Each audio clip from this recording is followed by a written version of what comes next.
Como funciona o Brasil? Vamos supor que uma empresa gasta R$6.000 por mês para contratar você. Isso é a soma do seu salário de R$4.000 mais os R$2.000 de encargos que a empresa tem que pagar. Depois dos encargos que a empresa paga, vem o desconto de impostos que abatem do seu salário. Entre imposto de renda, INSS, contribuição sindical e outros, mais R$1.200 do seu dinheiro vai para o governo. Por enquanto, dos R$6.000 que a empresa gastou com você, menos da metade foi para sua conta, e o resto foi para o governo. Agora você precisa comprar coisas para sustentar a sua família, certo? Comida, conta de luz, roupas, gasolina e outros. Você sabia que todas essas coisas têm imposto embutido no preço? Quando você compra uma TV, mais de 50% do preço é imposto. Luz elétrica, 70% é imposto. Gasolina, 60% é imposto. Na média, sempre que você comprar alguma coisa, 50% é imposto. Voltando então para o seu caso. Você tinha recebido cerca de R$2.800 na conta, certo? Depois de gastar esse dinheiro com as compras, nada menos do que R$1.400, ou seja, 50%, foi para o governo, na forma de impostos embutidos nos produtos. Se não fossem os impostos, você teria comprado o dobro das coisas. Resumindo a história, a empresa gastou R$6.000 com você. Desse total, você conseguiu comprar produtos e serviços no valor real de apenas R$1.400. Ou seja, você ficou com apenas 23% do valor que produziu com seu trabalho duro. E o governo levou 77% sem fazer nada. Isso é repetido dezenas e dezenas de milhões de vezes, com cada brasileiro produtivo. É uma montanha imensa de recursos que sai do bolso de quem produz e vai para o governo. E o que acontece com todo esse dinheiro? Será que os cidadãos recebem de volta alguma coisa que vale a pena? Infelizmente, nós sabemos que não. Uma parte enorme do dinheiro é roubada. Quadrilhas inteiras de políticos, funcionários públicos, juízes, passando a mão no dinheiro. Obras superfaturadas, mensalão, parentes ganhando salários de marajá, fazendo a festa, com o seu dinheiro. Outra parte do dinheiro é desperdiçada. Um governo com gente demais, com burocracia demais, gastos demais e resultados de menos. A população que produz no Brasil está sendo massacrada por impostos altos e governo ruim. Como resolver o problema? Para consertar o Brasil, é preciso consertar o governo brasileiro. E isso exige que os políticos votem leis boas. É possível conseguir isso deles? Uns falam em fazer manifestações de rua, passeatas, pressionar os políticos. Isso tudo é muito bonito, mas na prática não vai funcionar. Político não liga para manifestações nem cartas. Eles sabem que as pessoas esquecem rápido. Político só quer saber de uma coisa. Você está pensando na palavra roubar, né? Pode até ser, mas para isso ele precisa de uma coisa que ele não consegue sozinho. E só você pode dar isso para ele. Político precisa de voto. Mesmo o mais bandido dos bandidões precisa que votem nele para se eleger. Político sem voto é igual a mato sem água. Seca e morre. Mesmo que tenham poucos políticos que valem a pena, se você regar esses aí, regar muito mesmo, eles irão crescer, ficar mais importantes. E virão outros. Demora um pouco, mas não tem outro jeito. A única forma de consertar o Brasil é eu, você, todo mundo votar nos bons políticos e parar de votar nos ruins. Simples assim. Você não precisa levantar um dedo nem sair da sua rotina atual. O problema disso é como escolher. Como saber, no meio daquele monte de caras sorridentes, quais são os honestos e quais são os bandidos? Para ajudar nessa escolha, criamos o ranking dos políticos. É uma ferramenta para ajudar a decisão de voto. O ranking junta dados de políticos do Brasil todo. Olhamos se o político falta muito ou comparece ao trabalho. Olhamos se ele está envolvido em escândalos de corrupção. Olhamos se ele vota leis boas ou só pede mais verbas e gastos. Cada fator tem uma pontuação, e com isso construímos o ranking. O ranking ordena os políticos do melhor para o pior. Ordena também por estado ou cidade, para ficar mais fácil você escolher. Essa iniciativa não pertence a nenhum partido ou grupo de interesse. Nosso objetivo é ajudar as pessoas a votar melhor. Se juntarmos milhões de cidadãos, votarmos nos bons e pararmos de votar nos ruins, colocaremos os bandidos da política para fora e ajudaremos o Brasil a melhorar. Divulgue o ranking para todos os seus conhecidos para que possamos votar melhor. Olá, meu nome é Pedro. Vou falar um pouco sobre o Carnaval Tributário Brasileiro. Como vocês podem ver, eu estou no site impostômetro.com.br. Esse site é o seguinte, ele calcula todos os impostos arrecadados em torno de um ano no Brasil, ou se não, até o momento. Até o momento foram arrecadados em torno de 900 bilhões de reais, de 1º de janeiro até 27 de maio, que no caso é hoje. Eu vou relacionar isso com o Carnaval Tributário, que foi escrito pelo... Olá, meu nome é Pedro. Vou falar um pouco sobre o Carnaval Tributário Brasileiro. Como vocês podem ver, eu estou no site impostômetro.com.br. Esse site é o seguinte, ele calcula todos os impostos arrecadados em torno de um ano no Brasil, ou se não, até o momento.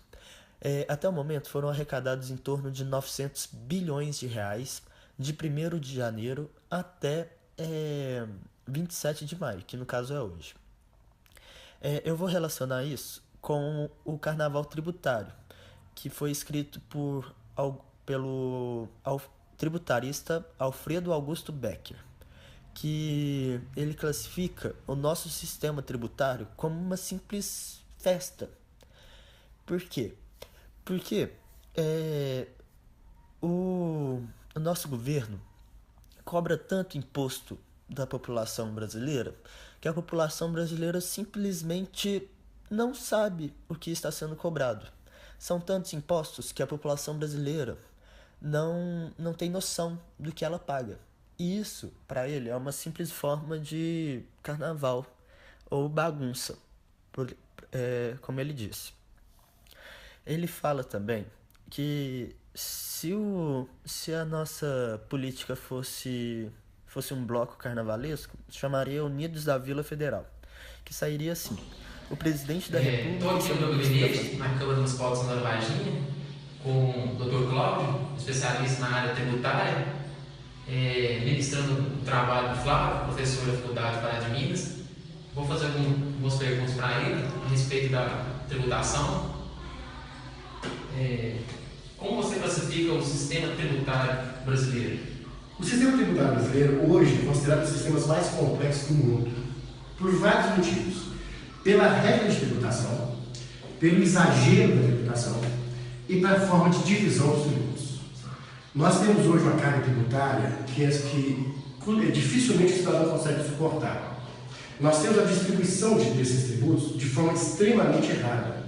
E nós temos uma legislação incompreensível, onde eu, contribuinte, não consigo identificar como deve ser feito o posicionamento, a quem eu devo pagar de forma correta e como eu devo pagar. Então, em tese, é um sistema que não funciona e a prova disso está essa confusão tributária e fiscal. Certo. Você pode citar para a gente algum aspecto positivo, negativo dessa reforma? A reforma tributária, no que se discute no Congresso e a partir do Executivo, da pessoa do Michel Temer, ela tem uma proporção: reduzir as nomenclaturas tributárias, unificar determinados tributos, extinguir o ICMS, extinguir o ISS e, no âmbito federal, extinguir o IPI, IOS e alguns demais tributos, tornando somente 3, que seria o IVA, que é o Imposto de Valor Agregado, um imposto sobre movimentação financeira, que seria um CPMF da vida, e um imposto seletivo. É viável? Não é viável. Por quê? A supressão de determinado tributo, nós vamos tentar acabar com a guerra fiscal. Ótimo. Mas nós vamos criar uma celeuma de tributo maior do que está. Nós vamos criar uma confusão de legislação maior do que está. A proposta da CONFAS, que é o Conselho da Fazenda, o Conselho Fiscal, é extinguir todos esses tributos e passar para o tributo único, o que também é inviável. Na minha opinião, e por mais simples que seja, a proposta inicial seria modificar, e isso é a proposta também do Michel Temer, uma das fases da proposta, que é um ponto positivo, que é mexer principalmente, trabalhar com PIS e COFINS. Por que o PIS e COFINS? Que são impostos mais fáceis de trabalhar com ele, não entrando na matéria nem no mérito da questão, mas são impostos cujo 4,5% e 5% deles, o PIB é constituído por eles. Então é um tributo que todo mundo paga, é um tributo que tem a mesma finalidade e é um tributo que vai socorrer ao mesmo tempo a carga tributária no âmbito nacional e as contribuições previdenciárias. Ok, agradeço. Obrigado. Eu vou falar um pouco sobre o pagamento de impostos no Brasil e no mundo e fazer uma relação entre eles. O pagamento de impostos é algo que nos acompanha desde a antiguidade. Os faraós, os troianos, os gregos já cobravam impostos em sua época e inclusive punia quem não os pagasse. Em alguns casos levava até execução, quem se recusava a pagar os impostos. Falar de imposto na atualidade é algo meio que complexo, já que cada país define o seu tributo, cada país tem o seu modo de cobrança. Começando pelo imposto de renda, aqui no Brasil a taxa de imposto de renda é de 27,5% sobre o salário das pessoas. Porém, essa é a alíquota máxima. Porém, ela funciona como uma escadinha. Quanto maior o seu salário, mais é cobrado o imposto de renda. Então, quem ganha menos de 2.000, de 1.900, 2.000, nem paga, não chega nem a pagar essa taxa. E somente 7% da população paga imposto de renda aqui no Brasil. O que faz com que o Brasil fique entre os que menos pagam impostos, junto com o Chile, que paga 7%. Em diferença com a Bélgica, que, por exemplo, que fica com 42% do salário. Só que comparar a cobrança de impostos em cima apenas do salário é algo meio que vazio, já que no Brasil a cobrança acontece mesmo sobre as empresas, em que é cobrado muito imposto, principalmente sobre as empresas, como o ICMS, o PIS, o COFINS. Isso que pesa toda a carga de impostos que tem aqui no Brasil. Quando se calcula toda essa cobrança de impostos, o Brasil é o 7º país que mais paga impostos no mundo. É algo muito grande, é 67% a cobrança de impostos aqui no Brasil. Ele, em caso aqui na América do Sul, ele perde apenas para a Argentina.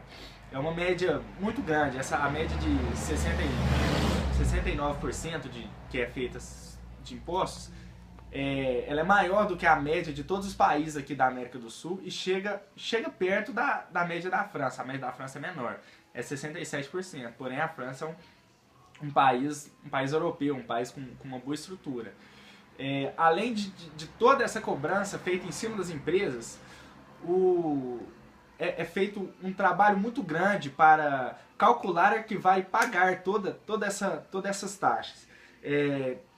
Foi feito um estudo e calculado que uma empresa brasileira leva, em média, 2.600 horas para fazer o cálculo, o pagamento e o arquivamento de todo esse imposto. Já que o Brasil é um país com muito tributo disperso, muito tributo. Já na França, por exemplo, que tem o índice de 67% da cobrança de imposto, leva apenas 137 horas. Uma diferença por ano.